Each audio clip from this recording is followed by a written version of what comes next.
یہ حضور سیدنا سرکار اعلیٰ حضرت اور مدر اعلیٰ حضرت سرکار کے نام سے یہ محفل رکھی گئی تھی، اور حضور سرکار غوث الاعظم بڑے پیر کے نام سے خاص اس کو لائٹ پہ رکھا گیا تھا۔ سرکار غوث الاعظم رضی اللہ تعالیٰ عنہ کا جو فرمان ہے، زندگی گزارنے کا جو ڈھب ہے، زندگی گزارنے کا جو اصول ہے، جو طریقہ ہے، ایک بحیثیت مسلمان یا بحیثیت انسان زندگی گزاری کیسے جائے، زندگی میں جو غریبی کے دن آتے ہیں اس کا مقابلہ کیسے کیا جائے، اپنے پڑوسیوں کے حقوق کیسے ادا کیے جائیں، ایک شہر میں شہری نظام کو بحال رکھتے ہوئے اس شہر کی لا اور جو اس کا آرڈر ہے اسے کیسے فالو کیا جائے، اور ایک ایسے ملک میں جہاں اختلافات زیادہ ہو چکے ہوں وہاں محبتوں کی فضا کیسے قائم کی جائے۔ تو سرکار غوث الاعظم کے جو اعلانات تھے، ان کی جو باتیں تھیں، ان کے جو اقوال تھے، جو ان کے بیانات تھے، اسے بہت زیادہ ضرورت ہے اس دور میں لوگوں کو پہنچانے کی، تاکہ لوگوں کے دلوں میں ایک دوسرے کی محبت پیدا ہو سکے۔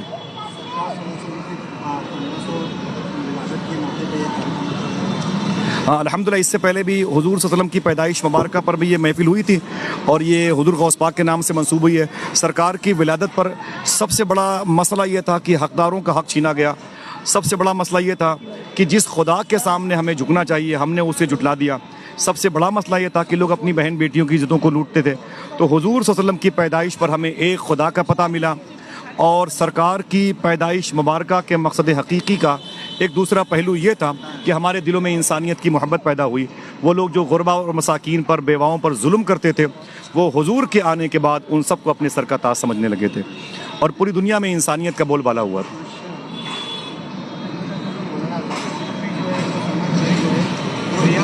جی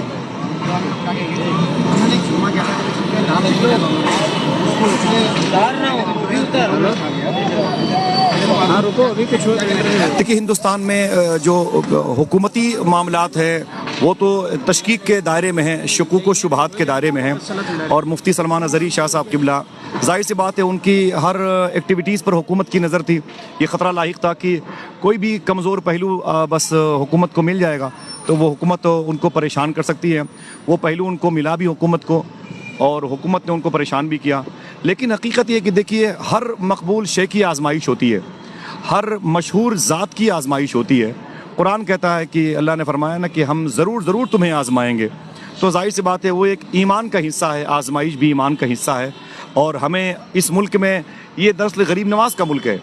تو غریب نواز کے ہمیں اصول پر چلنا چاہیے۔ حضور کی لائف کے دو پہلو ہیں، اللہ کے رسول کی جو لائف ہے وہ دو ہے، ایک مکی ایک مدنی۔ مکی لائف کیا ہے کہ حضور کو پتھر مارا گیا، حضور خاموش ہیں۔ حضور سجدے میں ہیں تو اونٹ کی اجڑی پیٹھ پہ رکھی گئی، حضور خاموش ہیں۔ حضور کی بہن بیٹیوں کی عزتوں کو لوٹنے کا اعلان ہو رہا ہے، حضور خاموش ہیں۔ حضور کے سر مبارکہ سے خون نکلا، حضور خاموش ہیں۔ لیکن مدنی لائف کچھ اور ہے۔ جب حضور کو خبر لگی کہ مکے کے لوگ مجھ پر حملہ کرنے آ رہے ہیں تو حضور آگے بڑھ کے حملہ کر رہے ہیں، حضور اب اٹیک کی پوزیشن میں آ گئے۔ تو ہندوستان میں ہمیں تمام تر مسلمانوں کو حضور کی مکی لائف کو فالو کرنا پڑے گا، صبر سے اور حضور کے شکر سے ہمیں بہت کچھ سیکھنا ہے۔ اور اس ملک کی جو پتھریلی وادی ہے، یہاں کی جو فضا ہے، اس کو انشاءاللہ موم بنا کے دم لینا ہے۔ حالات اچھے ہو جائیں گے انشاءاللہ۔ بس اگر کسی ہماری ایک بات سے کسی کی تکلیف میں اضافہ ہو رہا ہے تو ہمیں احتیاطاً ان باتوں سے گریز کرنا چاہیے، اور پھر جو میرے آقا کی شان میں توہین کر رہے ہیں ان کو رب کی بارگاہ میں اپنے عریضے پیش کر کے اپنی کمزوری کا اور اس کے غنی ہونے کا، اس کے قوی ہونے کا اظہار کرنا ہے، اور اپنے بے بس ہونے کا بھی اظہاریہ کرنا ہے۔ اور اللہ مسبب الاسباب ہے، ضرور انشاءاللہ کوئی سبب پیدا کرے گا۔ اور یہ بھی حقیقت ہے کہ ظلم کی طاقت بہت ہوتی ہے، اس کی عمر بہت کم ہوتی ہے۔ میں کافی سارے مسلمان یوک ہیں جو نشے کی تعداد میں بڑھتے ہوئے جا رہے ہیں، اس سے یواؤں کو اس طرح کا سنجھے دینا چاہیے جو اسلام میں بھائی کیا ہے۔ بہت اچھا سوال ہے۔ دیکھیں بھائی جان، اس مبارک کی اسکرین پر جو یہ باتیں نشر ہوں گی، لوگ سنیں گے، اس کی بنیادی وجہ صرف اور صرف یہ ہے کہ ہماری نسل کے پاس اس دور میں جو نظام ہے معاشرتی، اس نظام کو سنبھالنے کے لیے جو ہمارے پاس تعلیم ہے، اس تعلیم کو ہم نئی نسل پہ لاگو نہیں کر پا رہے ہیں۔ در حقیقت یہ ناجائز اور جائز، حلال اور حرام، ماں باپ، پڑوسی، غریب، امیر، سادات، ایمان، عقیدے، اس قسم کے جو مخصوص چیپٹر ہیں، اس نسل کو چاہیے کہ اپنی زندگی کی شروعات میں تقریباً 4 سال تک مذہبی تعلیم ضرور حاصل کر لیں، تاکہ بروں کی صحبت سے محفوظ رہے، جہاں برائیاں ہوں تو اسے دور کر سکے۔ وہ یہ سمجھ رہا ہے کہ میرے ماں باپ نے مجھے جن اسکول میں، لارڈ میکالے میں، سینٹ جیویئرس میں، سینٹ جوزف میں بھیجا ہے، یہی تعلیم میرے لیے سب کچھ ہے، تو اسی تعلیم کے زیر اثر وہ باہر نکلنے کے بعد کہیں شراب، کہیں نشے کی دوائیاں کھاتا ہے۔ لہٰذا ضروری ہے کہ مسلم معاشرے کو سنبھالنے کے لیے سب سے پہلے کم سے کم ہر بچے کے لیے 4-5 سال مذہبی تعلیم کا انہیں مقید، انہیں قیدی بنایا جائے، تاکہ حالات اچھے ہو جائیں انشاءاللہ۔ بچوں کو اس بات کا احساس رہے، اگر وہ بچے اس تعلیم سے مالا مال ہو گئے تو بیر بار کے سامنے بھی جائیں گے تو دین کی بات کریں گے، اور تعلیم سے اگر دوری رہی تو وہ مسجد میں بھی نشے کی باتیں کریں گے۔ تعلیم ضروری ہے، مذہبی تعلیم ضروری ہے میری نظر میں اس دور کے تمام تر نئی نسل کے مسلمانوں کے بچوں کے لیے۔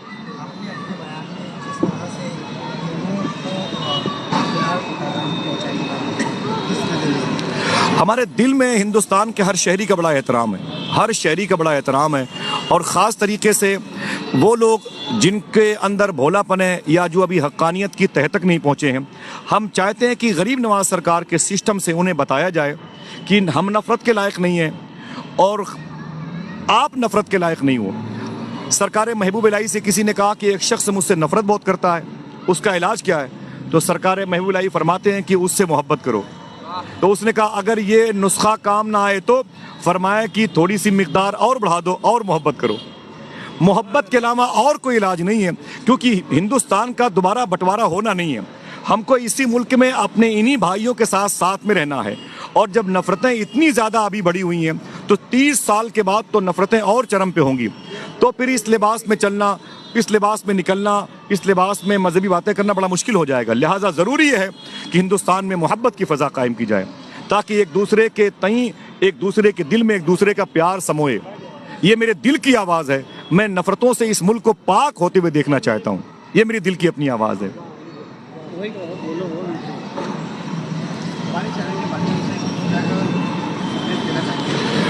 میں گزارش کروں گا کہ آپ کے چینل کے مادھیم سے، بالخصوص ہندوستان کے بہت سارے چینلز ہیں جو بھائی جان مجھے ان کے اینکر سے جو بڑی تکلیف ہوتی ہے، اور تکلیف اس جملے میں یہاں تک آج بات آ رہی ہے کہ ایک دن ہندوستان کے اینکر کچھ ایسے ہیں، اینکرز ہیں جو ایسی آگ لگا دیں گے نا کہ ہندوستان کی حکومت بھی اگر چاہے گی تو بجھ نہیں پائے گی وہ آگ۔ لہٰذا ضروری ہے کہ اس دور میں اسکرین پر سچ بولنے والے لوگ آئیں، اس وقت مائک پر سچ بولنے والے لوگ آئیں، جن کے انڈر میں پورا ملک ہے، جن کی باتوں کو ہر پڑھا لکھا طبقہ سنتا اور سمجھتا ہے اور اسی کو فالو کرتا ہے۔ لہٰذا حکومت اور لا کے حوالے سے بھی ایسا قانون بنے کہ ہندوستان کی اسکرین پر ہر آواز جو بھرے وہ سچائی کی آواز ہو، اس میں محبت شامل ہو، اور اس میں اس فتنے اور فساد کا علاج موجود ہو، نہ کہ اس فتنے اور فساد کی آگ کو اور بھڑکا دیا جائے۔